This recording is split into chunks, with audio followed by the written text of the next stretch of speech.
त्रैमासिक परीक्षा वर्ष 2024-25 कक्षा 9वीं के गणित विषय का पेपर है। इसके सलूशन आपको बताएंगे। तो देखिए, प्रश्न नंबर 1 में सही विकल्प चुनकर लिखना है, जिसका पहला प्रश्न है 243 की पावर में -1/5 है।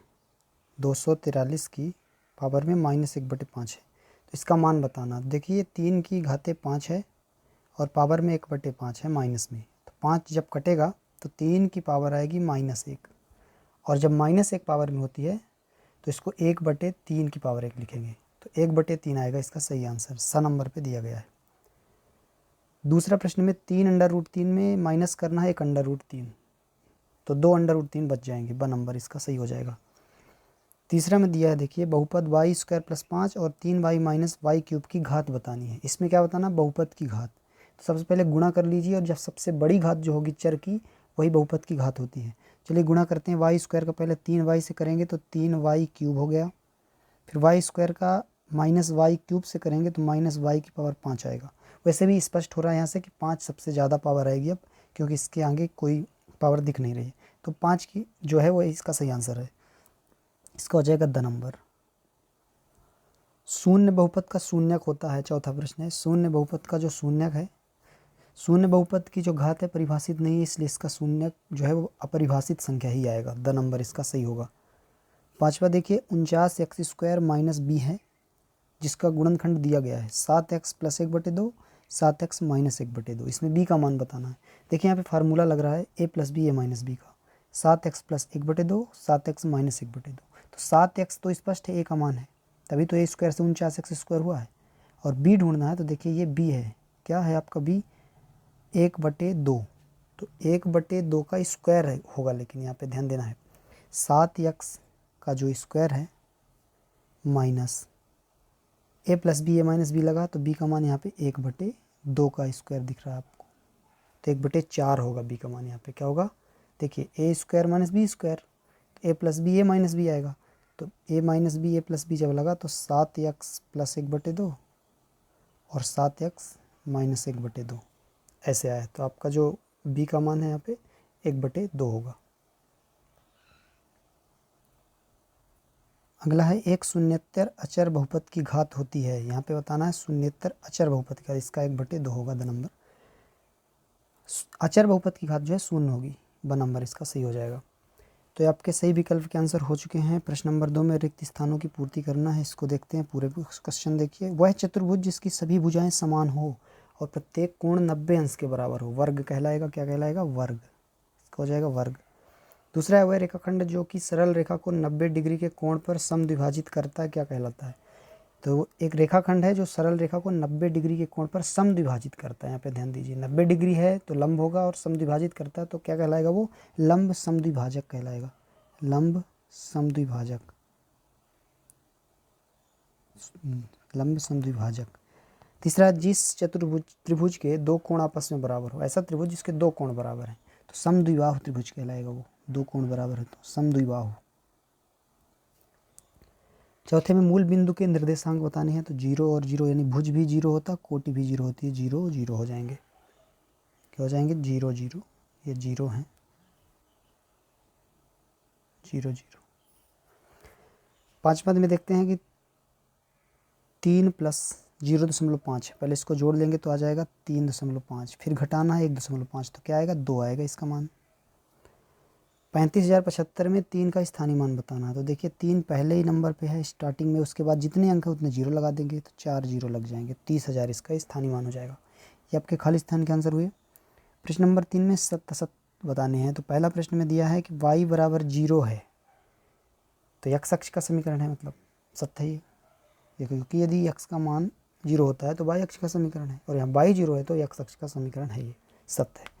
दूसरा, यदि x की पावर 51 है और प्लस में भी 51 है, तो x + 1 से भाग दिया जाए तो क्या शेषफल 50 आएगा? तो यहाँ पे शेषफल प्रमेय से चेक करते हैं। तो देखिए x + 1 है, इसको बराबर 0 लेंगे, तो x का मान क्या आएगा? -1। हम रखेंगे x के स्थान पे -1, तो ध्यान दीजिए -1 की पावर हो जाएगा 51, और प्लस में 51 है ही, तो -1 की पावर कितनी भी हो, यदि ऋणात्मक आएगा कब? जब विषम होगा, तो पावर में 51 है, विषम संख्या, तो -1 आएगा और प्लस 51, तो क्या बचा आपका? 50। तो ये सत्य बोल रहा है, तो ये दूसरा क्या हो जाएगा? सत्य हो जाएगा।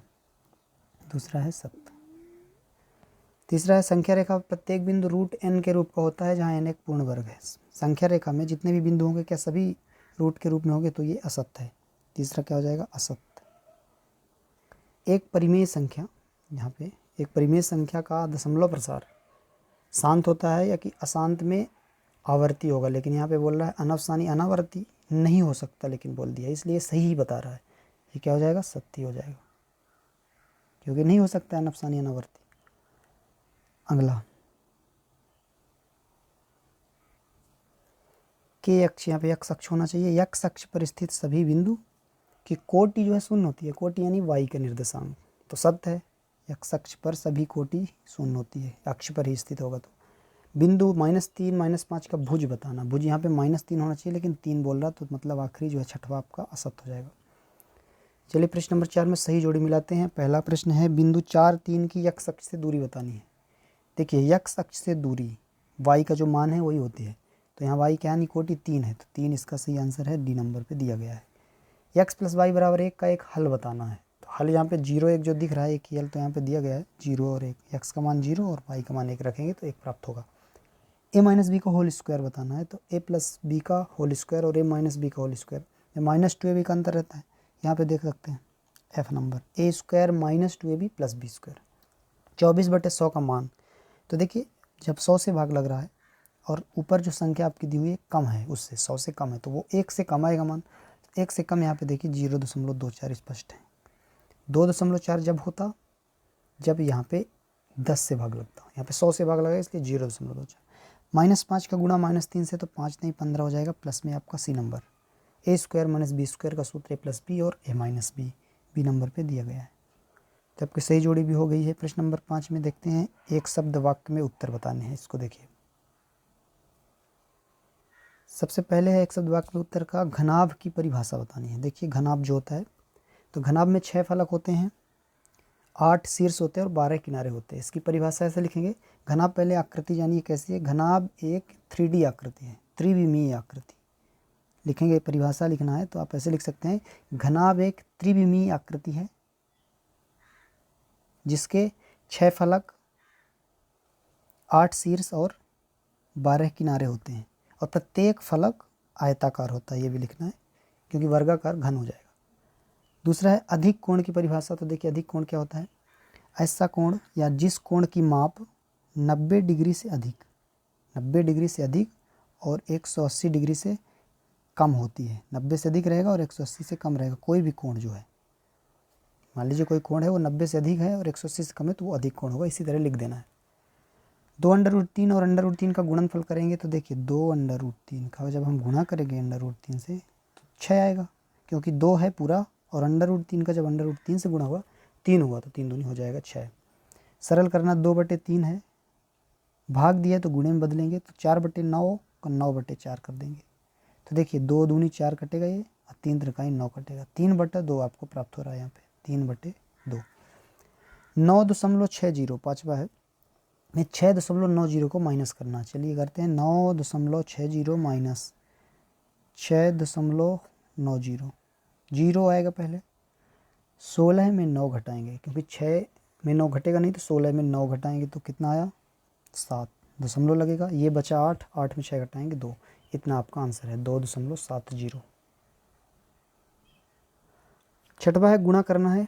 इन तीनों गुणा करते हैं, देखते हैं कितना आता है। 0.1 गुणे 0.1 पहले करते हैं, 0.1 गुणे 0.1।